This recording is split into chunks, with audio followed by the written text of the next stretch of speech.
peut-être long un peu. Dans 2 Rois, chapitre 19, 2 Rois, chapitre 19, verset 14. On va lire 14 et 16, mais après ça, on va faire des courtes lectures un peu partout dans 2 Rois, là, puis un roi. Ézéchias prit la lettre de la main des messagers et la lut. C'est une lettre de menace, une lettre carrément du diable, là. Puis il monta à la maison de l'Éternel et la déploya devant l'Éternel, à qui il adressa cette prière. Éternel, Dieu d'Israël, on va lire jusqu'au verset 16, Éternel, Dieu d'Israël, assis sur les chérubins, c'est toi qui es le seul Dieu de tous les royaumes de la terre. C'est toi qui as fait les cieux et la terre. Éternel, incline ton oreille et écoute. Éternel, ouvre tes yeux et regarde. Entends les paroles de Sanchérib, qui a envoyé Rabshakeh pour insulter au Dieu vivant. Amen. Seigneur, puisses-tu nous parler par cette parole ce matin? Ouvrir nos yeux, ouvrir nos oreilles, toucher notre cœur. Oui, Seigneur, par la puissance de ton Saint-Esprit, fais ton œuvre en chacun de nous. Et qu'on puisse apprendre quelque chose de cet exemple que nous avons, cette histoire que nous avons dans ta parole qui est vraie, Seigneur. Qui est vraie. Cette histoire est arrivée véritablement. Merci, Jésus, de nous conduire, de nous diriger au travers de ta parole, afin de nous instruire dans tes voies et de révéler qui tu es vraiment, Seigneur. Dans le nom de Jésus, je prie. Amen. La lettre qu'a reçue Ézéchias, roi de Juda, était signée de Sanchérib. Sanchérib, des noms de ce pays-là. Roi d'Assyrie. En réalité, elle venait tout droit de l'enfer. Sanchérib signifie homme du péché. Homme du péché. Il est l'incarnation de Satan, le prince de ce monde, dont le seul but est d'attirer à lui le plus grand nombre possible de créatures qui haïssent Dieu. C'est son but, ça. À l'époque où Ézéchias reçut cette lettre satanique, Ézéchias, en passant, signifie « ma force est Dieu ». Ma force est Dieu. Ça parle beaucoup les noms bibliques. Ma force est Dieu. Alors, Jérusalem était assiégée par l'armée assyrienne. Le roi d'Assyrie et ses soldats avaient déjà amené en captivité les 10 tribus d'Israël. Le jugement de Dieu était tombé sur Israël en raison de l'immoralité et de l'idolâtrie. Et on peut voir ça dans 2 Rois 17. 2 Rois 17, au verset 21 jusqu'au verset 23.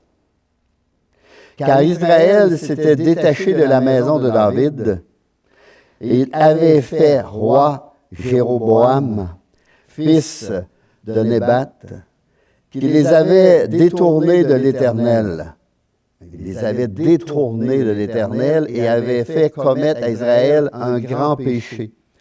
Les enfants d'Israël s'étaient livrés à tous les péchés que Jéroboam avait commis. Et ils ne s'en détournèrent point, jusqu'à ce que l'Éternel eût chassé Israël loin de sa face, comme il l'avait annoncé par tous ses serviteurs les prophètes. Et Israël a été emmené captif loin de son pays en Assyrie, où il est resté jusqu'à ce jour.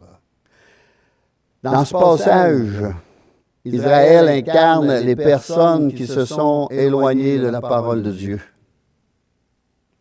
Tout comme certaines églises aujourd'hui. Israël vivait dans la compromission. Compromission, c'est un arrangement avec le diable. Si vous voulez savoir c'est quoi. Le péché, la luxure, c'est tout ce qui a rapport à la sexualité, la débauche, la dépravation, l'adultère, etc. Ils acceptaient plus le sexe, ils n'acceptaient plus le sexe qu'ils avaient hérité à leur naissance et vivaient dans la débauche. Ça ressemble à nos temps. Tout ce qui est immoral sexuellement, et tout comme aujourd'hui, les Israélites possédaient une forme de spiritualité. Mais aucune puissance, démus de toute puissance, on pourrait dire. Et ils avaient tout sauf la présence de Dieu dans leur culte. Le roi d'Assyrie fit venir des gens de Babylone et fit habiter dans les villes de Samarie. Ces gens ne craignaient pas l'Éternel. Ces gens ne craignaient pas l'Éternel. Et 2 Rois 17, 25, lorsqu'ils commencèrent à y habiter, ils ne craignaient pas l'Éternel. Et l'Éternel envoya contre eux des lions qui les tuaient. Les lions, symbole de la parole de Dieu, de Jésus-Christ, le lion de Juda, mais le lion aussi, symbole de Satan à quelques endroits. Alors, quand nous lisons, il faut faire attention. Et au verset 32, ils craignaient aussi l'Éternel. Ils se créèrent des prêtres, des hauts lieux, puis parmi tout le peuple, ces prêtres offraient pour eux des sacrifices dans les maisons des hauts lieux. Ainsi, ils craignaient l'Éternel et ils servaient en même temps leur Dieu, d'après la coutume des nations, d'où on les avait transportés. On peut dire que ces gens vivaient dans la tiédeur et dans la confusion. Et au verset 41, on a lu, on va aller au verset 41. Ces nations craignaient l'Éternel et servaient leurs images. Ils servaient l'Éternel, mais en même temps leurs images, leurs idoles.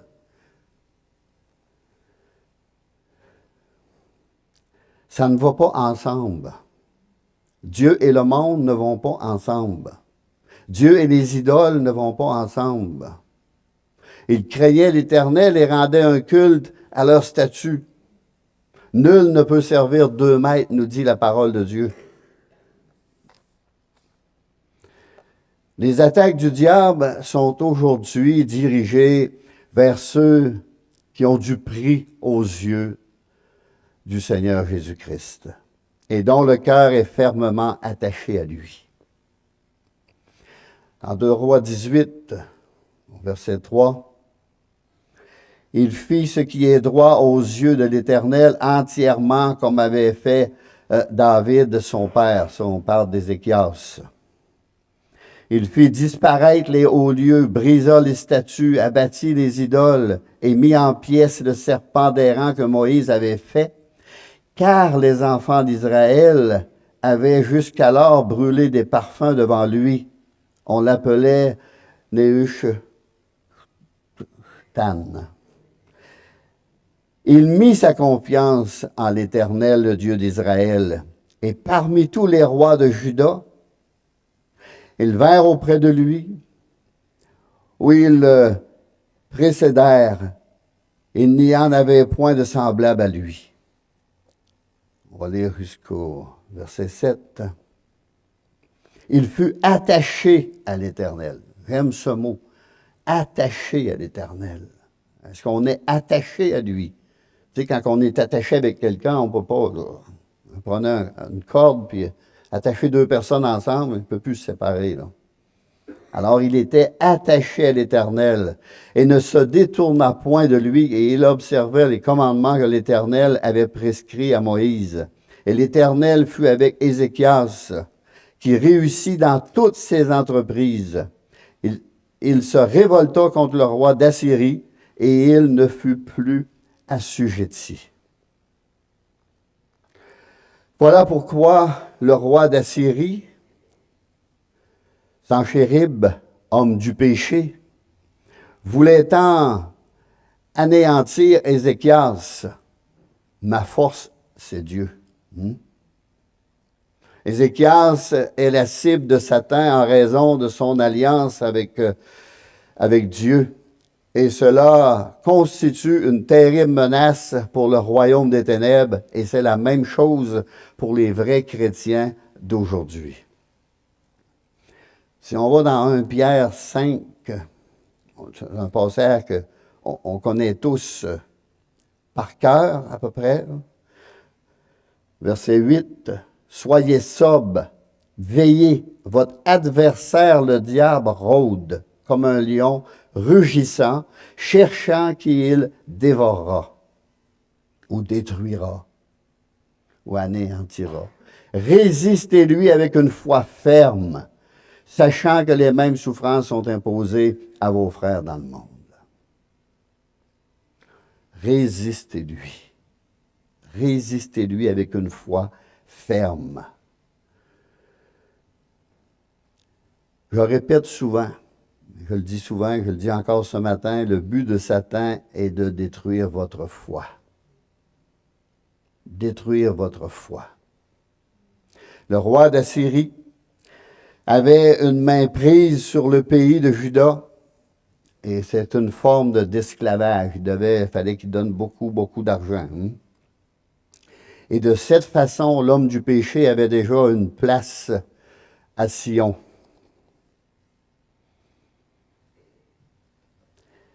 Et il avait obligé le pays de Juda à lui payer un impôt, une tribu de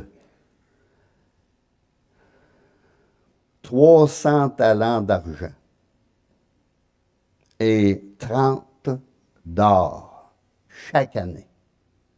Avec les impôts, ils étaient aussi élevés que les nôtres.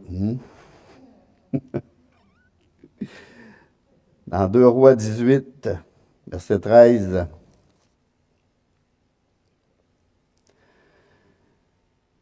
la 14e année du roi d'Ézéchias, Sanchérib, roi d'Assyrie, monta contre toutes les villes fortes de Juda et s'en empara.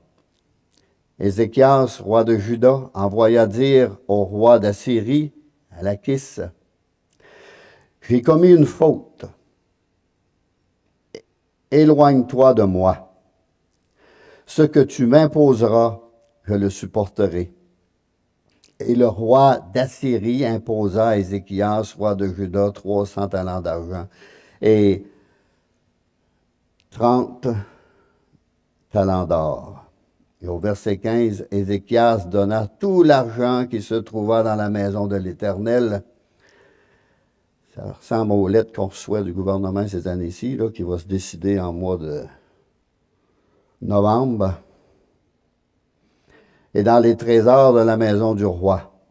Et ce fut alors qu'Ézéchias, roi de Juda, enleva pour les livrer au roi d'Assyrie les lames d'or dont il avait couvert les portes et les linteaux du temple de l'Éternel. On parle ici d'environ 46 villes fortifiées. Voici ce que le péché fait, mes amis. Satan prend de plus en plus de pouvoir. Et nous devons faire aucun compromis. Aucun compromis. Ni dans nos propres vies, ni dans l'Église. Ici, dans cette histoire, nous avons une illustration de ce que peut être la compromission, mes amis, te compromettre. Ézéchias, pour un certain temps, marchait dans la crainte et l'intimidation subie par l'homme du péché. Sanchérib. Toute Église de Dieu qui ne veut pas dénoncer le péché en subissant les conséquences, en subiront les conséquences. Ne mélangeons pas les choses du monde avec l'Église. On ne joue pas sur deux tableaux. Soit que l'on se soumette au diable et résiste à Dieu, soit que l'on résiste au diable et qu'on se soumette à Dieu. Si on laisse entrer le péché, on va vite en devenir esclave et en subir les conséquences. Et dans l'Église, c'est la même chose. Pas de musique rock. Rock chrétien, ça n'existe pas, ça. Dans cette histoire, le cœur d'Ézéchias finit par être secoué. Et il s'écria, « Ne nous soumettons plus aux exigences de l'ennemi. » C'est fini. Il avait arrêté, c'est fini. Il arrivera quoi que ce soit, mais il avait mis sa confiance en Dieu. C'est le Saint-Esprit qui avait suscité cette soudaine prise de conscience afin qu'il se dégage des pièges du diable. À une certaine époque, les enfants d'Israël avaient essayé de résoudre leurs problèmes par les moyens de la chair. En mendiant de l'aide d'Égypte. Je l'ai lu ce matin, je ne l'ai pas remarqué, mais il y a une place que ça en parle. Puis ce roi-là le remet sur le nez. Vous êtes confiés en l'Égypte, qui n'ont rien pu faire pour vous. Mais ils s'étaient rendus compte que l'Égypte ne leur avait été d'aucune aide. On doit résister à l'ennemi avec une foi ferme. Et finalement, le peuple de Juda et ses chefs s'en remirent entièrement à l'Éternel. Tant et aussi longtemps que le roi Ézéchias payait le tribut exigé par l'ennemi, aucun problème. Tout allait bien. Aucun tracas, aucune opposition.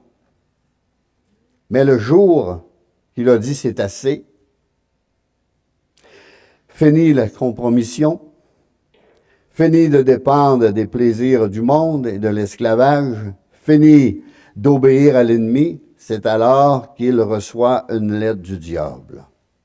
L'enfer se déchaîne contre vous, frères et sœurs, contre nous. En 2 Rois 18, 17,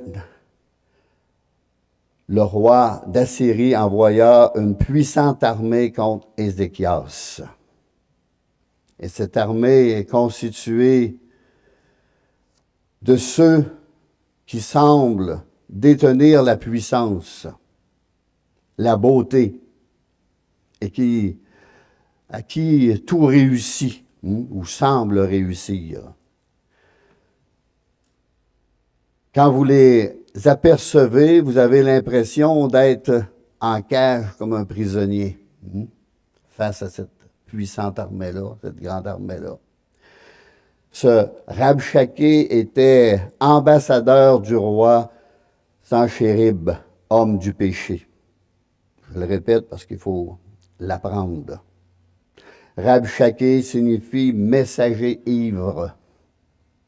Messager ivre. Les noms parlent. Et il se moque de ce qui est spirituel. Il se moque de cela. 2 Rois 18. 2 Rois 18, verset 19. Rabchaké leur dit, « Dites à Ézéchias, ainsi parle le grand roi, le roi d'Assyrie. Quelle est cette confiance sur laquelle tu t'appuies? » Parce que les choses spirituelles ne vaut rien. Tu as dit, il faut pour la guerre de la prudence et de la force. Mais ce ne sont que des paroles en l'air. En qui donc as-tu placé ta confiance pour t'être révolté contre moi? Il ne croyait pas. Il ne croyait pas au Dieu d'Israël. Il ne croyait pas à un Dieu créateur, un Dieu tout-puissant. Il servait des idoles. En résumé, Dieu ne viendra pas vous tirer de ce pétrin. Vous êtes perdus, même votre foi ne vous servira d'aucun secours. C'est comme quand vous abandonnez le monde avec tous ses attraits. Pour remettre votre vie tout entière dans les mains du Seigneur. L'enfer se déchaîne contre vous. Vous devenez la cible du diable. Et on voit ça beaucoup dans la parole de Dieu. Tout comme l'armée de Pharaon qui partit à la poursuite du peuple de Dieu. Face à la mer Rouge, vous serez durement mis à l'épreuve afin que l'on voie si vous mettez réellement votre confiance en Dieu pour toute chose ou toute circonstance.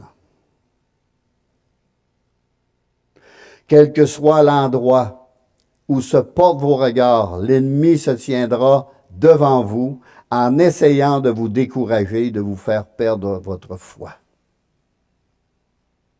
Parce que vous êtes dans une situation sans issue. Et ça arrive souvent. Le but de Satan, c'est de vous faire perdre tout courage. Si on va dans Josué,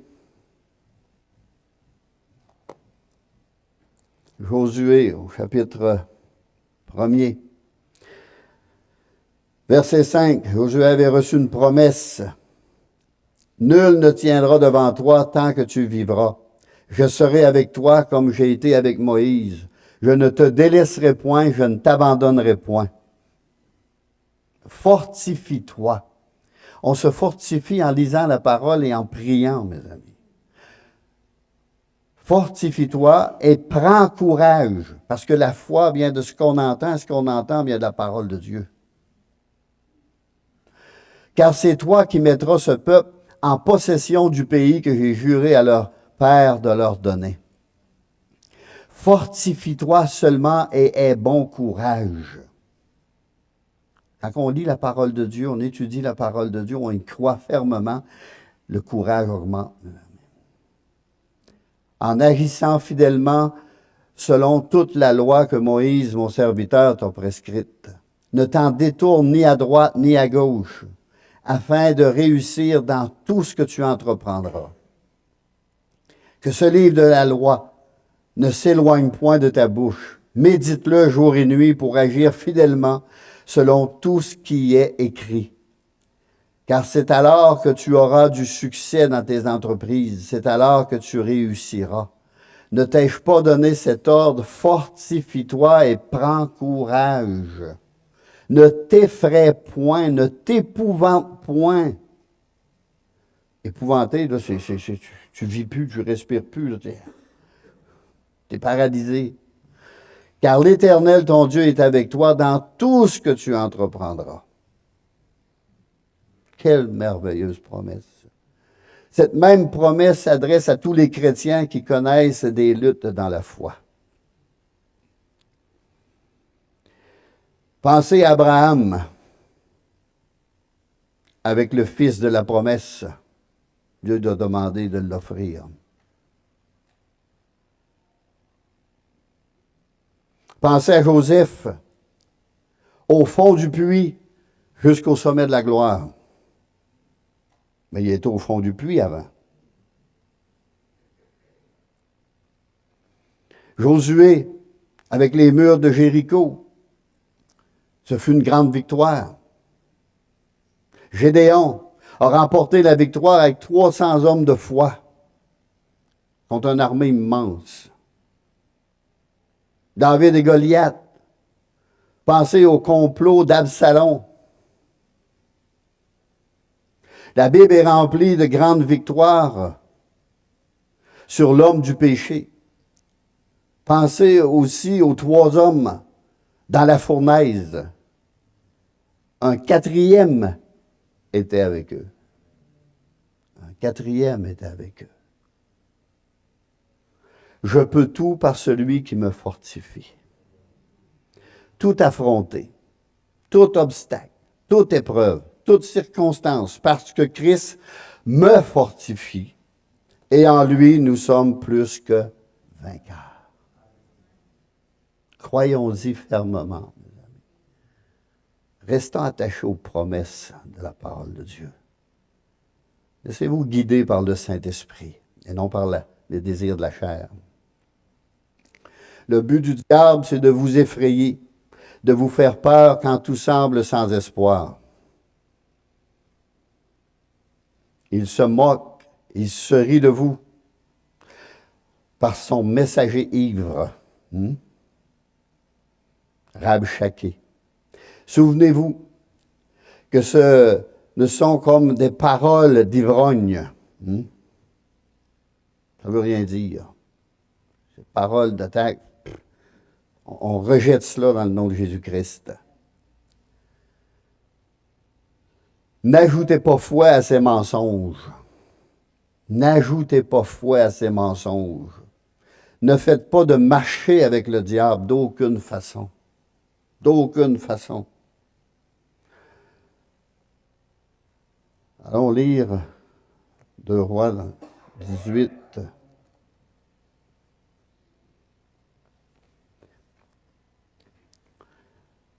2 Rois 18.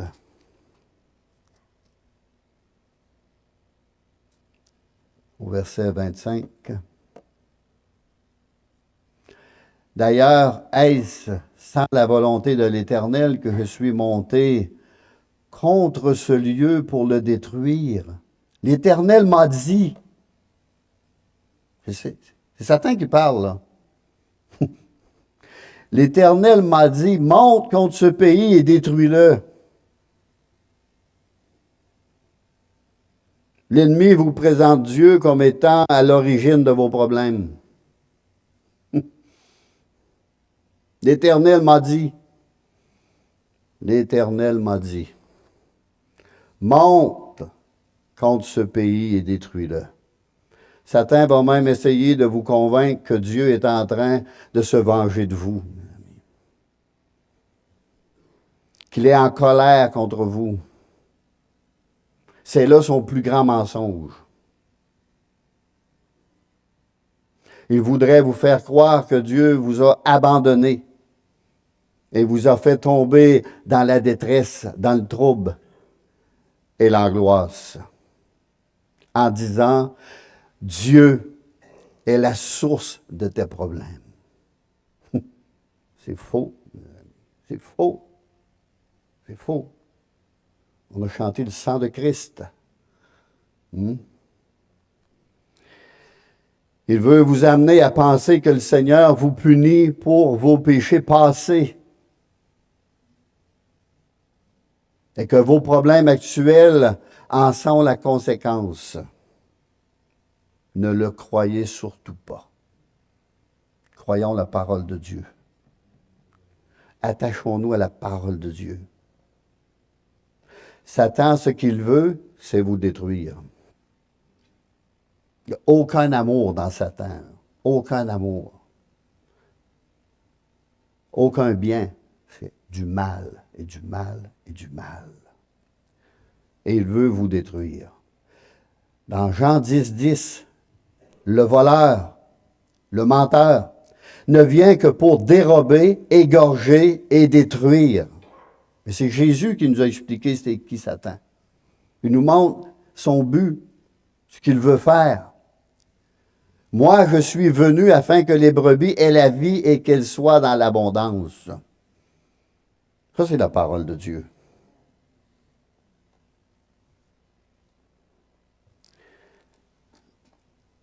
Dans Luc 4, verset 18,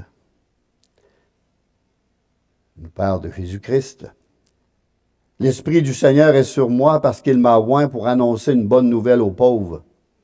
Il m'a envoyé pour guérir ceux qui ont le cœur brisé et pour proclamer aux captifs la délivrance et aux aveugles le recouvrement de la vue, pour renvoyer libres les opprimés, pour publier une année de grâce du Seigneur, un salut par grâce, mes amis, un salut par pure grâce. »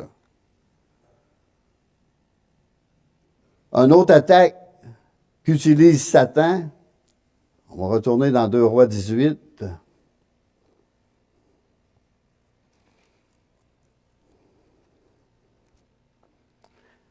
Verset 27. Rabshakeh leur répondit, « Est-ce à ton maître et à toi que mon maître m'a envoyé dire ces paroles? N'est-ce pas à ces hommes assis sur la muraille pour manger leurs excréments et pour boire leurs urines avec vous? » Il va loin, l'ennemi. Hein? Alors, Rabshakeh, s'étant avancé, cria à haute voix en langue judaïque et dit, « Écoutez la parole du grand roi, du roi d'Assyrie. Ainsi parle le roi, qu'Ézéchias ne vous abuse point, car il ne pourra vous délivrer de ma main. Qu'Ézéchias ne vous amène point à vous confier en l'Éternel. » Ça, c'est le but de Satan. Qu'Ézéchias ne vous amène point à vous confier en l'Éternel. Il utilise la parole de Dieu, mais contraire. En disant, l'Éternel nous délivrera, et cette ville ne sera pas livrée entre les mains du roi d'Assyrie. N'écoutez point Ézéchias, car ainsi parle le roi d'Assyrie. Faites la paix avec moi. Rendez-vous à moi, et chacun de vous mangera de sa vigne et de son figuier, et chacun boira de l'eau de sa citerne, jusqu'à ce que je vienne et que je vous emmène dans un pays comme le vôtre, dans un pays de blé, de vin, un pays de pain, de vigne, un pays d'oliviers à l'huile et de miel. Et vous vivrez, et vous ne mourrez point. N'écoutez donc point Ézéchias, car il pourrait vous séduire en disant, l'Éternel vous délivrera. L'ennemi va loin. Hein?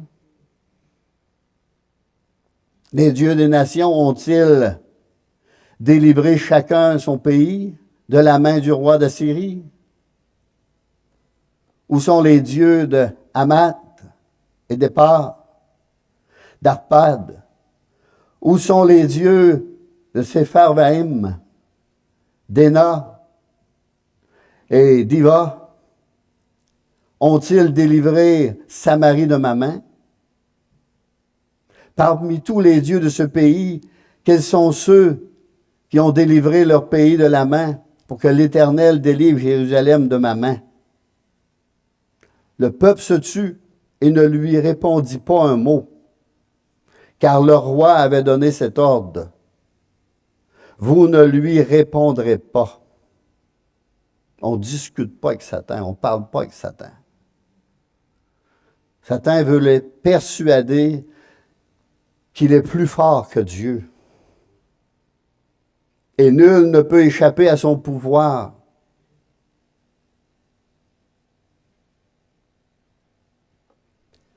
Il essaiera de vous proposer un marché.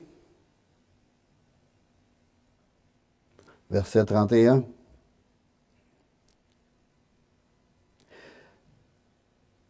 Et 32, ce qu'on vient de lire. Il va les bénir, il va leur donner tout ce qu'ils veulent, il va les... En d'autres mots, pourquoi souffrir inutilement? Rendez-vous à moi. Sors du chemin étroit et viens dans le chemin large. J'ai beaucoup à t'offrir. J'ai beaucoup à t'offrir, beaucoup d'argent et beaucoup de plaisir. Quel menteur et voleur pervers. Juste un petit marché et fini tous vos problèmes. C'est faux, c'est l'ennemi qui parle, c'est un menteur. Rien de vrai. C'est un messager ivre. Satan fait de belles promesses qu'il n'accomplira jamais. Avec Satan, il n'existe pas de pays, de vin, d'huile, de miel, ni de paradis, comme il le promet. C'est un enfer, mes amis. Si vous écoutez sa voix, il sera le fouet, les chaînes et l'esclavage. C'est ça que l'ennemi finit par faire à ceux qui l'écoutent. De fausses promesses et finalement le désespoir et par-dessus tout, un tyran en guise de père. Et pour couronner le tout, Satan vous enverra une lettre de menace. On va au chapitre 19.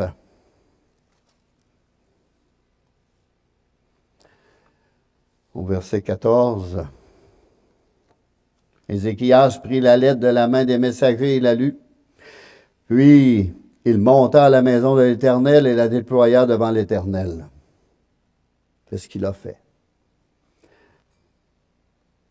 Ces messagers qui avaient remis la lettre n'étaient autres que les envoyés de Satan. Mais cette lettre était une insulte au Dieu vivant, destinée à effrayer le peuple de Dieu en leur faisant croire que tout était sans aucun espoir. Avec Dieu, il y a toujours de l'espoir. Il y en a toujours. Laissez-vous pas abattre. Il y a toujours de l'espoir. Des fois, on convoite la corde, mais il faut détourner nos yeux de la corde et regarder à Dieu. Avez-vous déjà reçu une lettre du diable? Une lettre d'accusation fausse et de menace de la part de l'adversaire? En tant que pasteur, je ne suis pas à ma première lettre. Je me souviens d'une que j'avais reçue quand j'étais à Sainte-Claire, de la personne même qui avait divisé l'Église, qui était encore dans l'Église. J'ai lu cette lettre, mais sans elle, je ne pouvais rien faire. Sans elle, j'étais comme mort. Elle n'existait pas. Je lisais ça, mais je n'en revenais pas. Je dis, ça se peut pas. Elle se voyait à côté de moi à la tribune, puis à côté de moi partout. Il y avait 3 églises dans le temps, puis 3 églises. Elle se voyait à côté de moi. Partout. Mais elle dit, c'est quoi ça? Elle avait divisé l'Église en plus. Mais là, elle voulait le contrôle total sur ma vie.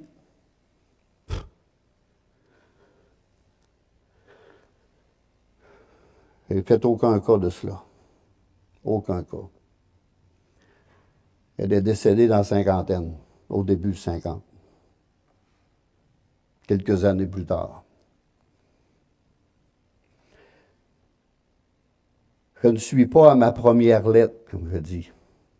Mais à chaque fois, il faut mettre la lettre de l'ennemi devant le Seigneur. Tout comme le fit Ézéchias. Ma force, c'est Dieu. Ézéchias signifie ma force, c'est Dieu. Il l'a déployé devant l'Éternel. Et je relis le verset 15 et 16. Et Ézéchias a adressé cette prière, « Éternel, Dieu d'Israël, assis sur les chérubins. C'est toi qui es le seul Dieu de tous les royaumes de la terre. C'est toi qui as fait les cieux et la terre. Éternel, incline ton oreille et écoute. Éternel, ouvre tes yeux et regarde. entend les paroles de Sanchérib, qui a envoyé Rabshakeh pour insulter au Dieu vivant. Nous aussi, nous devons chercher le secours du Seigneur dans la prière. Et chaque lettre, il faut la déployer devant le Seigneur.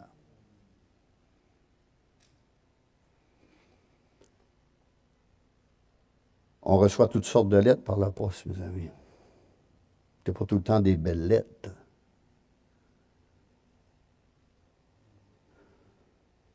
N'adressez pas la parole au diable et n'essayez pas de raisonner avec lui. Souvenez-vous de la signification de Sanchérib, homme du péché, et le nom de Rabshakeh, messager ivre. Il ne sait pas de quoi il parle. Il ne sait pas ce qu'il dit.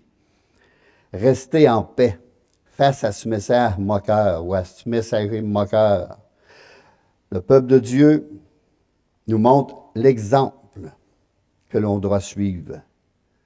Et je le redis, le peuple se tut et ne lui répondit pas un mot, nous dit la parole de Dieu. Car le roi avait donné cet ordre. Vous ne lui répondrez pas. Vous ne lui répondrez pas. Dieu a répondu à cette lettre par la bouche du prophète Isaïe.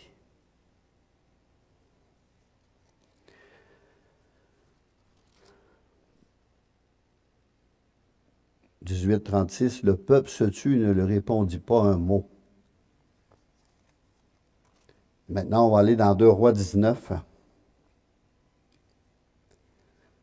2 Rois 19, verset 20. Alors Isaïe, fils d'Amoth, envoya dire à Ézéchias, « Ainsi parle l'Éternel, le Dieu d'Israël, j'ai entendu la prière que tu m'as adressée au sujet de Sanchérib, roi d'Asséi, et voici la parole que l'Éternel a prononcée contre lui. Elle te méprise, elle se moque de toi. La vierge fille de Sion, elle hoche la tête après toi, la fille de Jérusalem. Qui as-tu insulté ou outragé? Contre qui as-tu élevé la voix? Tu as porté tes yeux en haut sur le sein d'Israël. »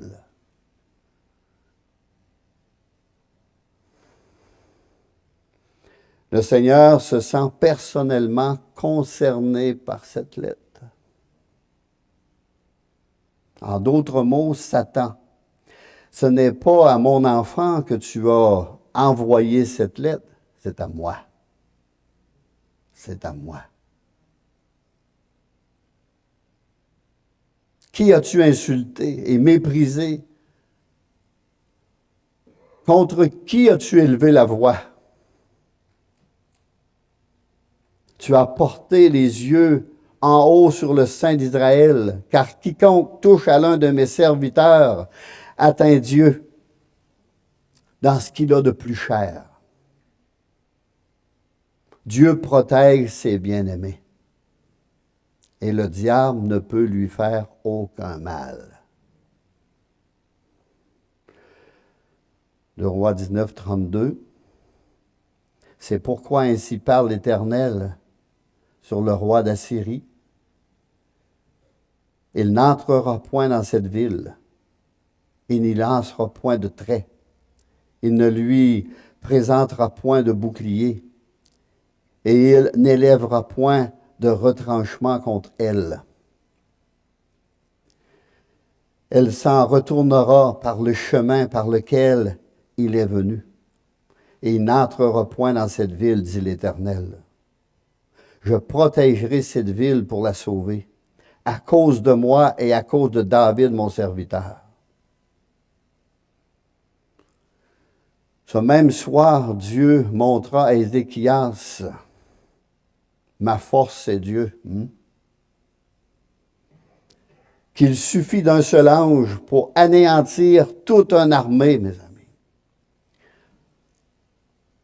Au verset 35, cette nuit-là, l'ange de l'Éternel sortit et frappa le camp des Syriens.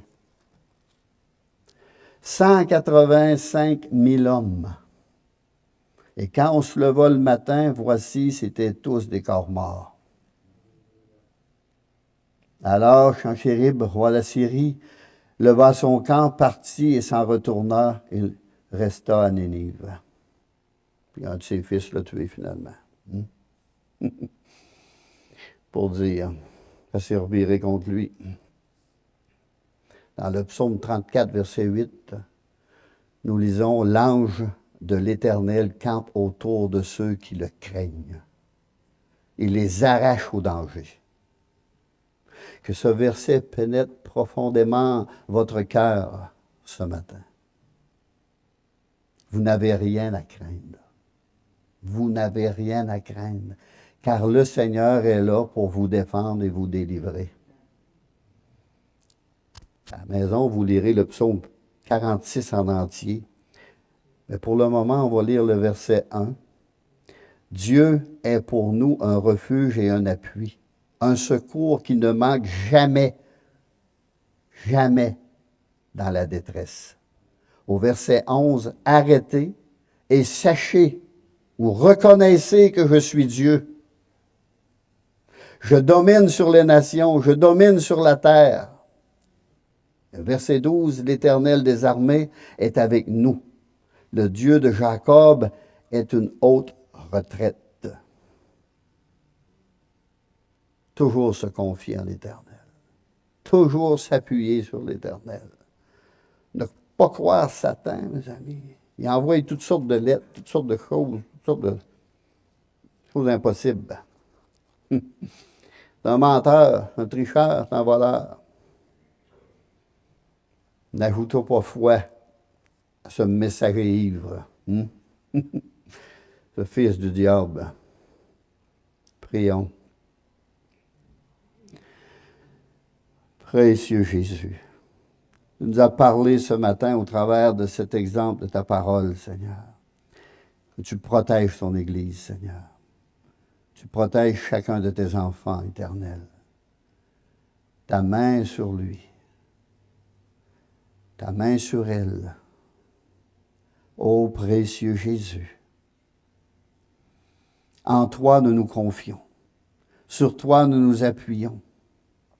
Parce que tu es Dieu, le Dieu créateur, le Dieu qui a fait le ciel et la terre. Et nous y croyons fermement. Et nous resterons inébranlables dans cette foi, cette conviction, dans ta parole, Seigneur. Parce que ta parole est vérité. Et tu es le véritable, Seigneur. Le seul, l'unique, le vrai. Et nous voulons nous attacher à toi. Corps, âme, esprit, Seigneur, de tout notre cœur, de toute notre force, de toute notre pensée, de toute notre compréhension, Seigneur. Oh oui, Jésus, tu es notre Dieu. Tu es notre Dieu. Vois, Seigneur, ce qui se prépare. Vois ce qui se prépare. Tu vois tout, tu connais tout, tu sais tout. Mets ta main, Seigneur. Mets ta main. Mets ta main toute puissante. En toi nous nous confions. Sur toi nous nous appuyons. Alléluia. Gloire à toi, Seigneur. Gloire à toi, Jésus. Alléluia. Sois béni ce matin. Sois béni, Seigneur. Augmente notre foi, notre confiance en toi. Nous voulons rester dépendants de toi, et non indépendants, mais dépendants de toi, attachés à toi. Et nous croyons à tes promesses sur l'avenir, Seigneur. Nous croyons à tes promesses pour ce paradis promis, Seigneur, pour l'enlèvement de l'Église, Seigneur. Nous croyons à tes promesses, Seigneur, sur ces années de tribulation, Seigneur. Et ta venue, Seigneur, ta seconde venue sur cette terre. Nous y croyons fermement, Seigneur. Et un jour, tu régneras. Tu régneras, Seigneur. Ô glorieux Jésus, en roi des rois, en Seigneur des seigneurs, en maître, maître de l'univers, Seigneur. Et nous serons dans ta présence. Merci Jésus. Merci Jésus. Merci de nous garder. Merci de nous protéger. Merci de nous parler. Merci de nous éduquer, Seigneur. Merci Jésus. J'inviterai les musiciens à revenir et on va s'élever pour le dernier chant. Alléluia. Précieux Jésus.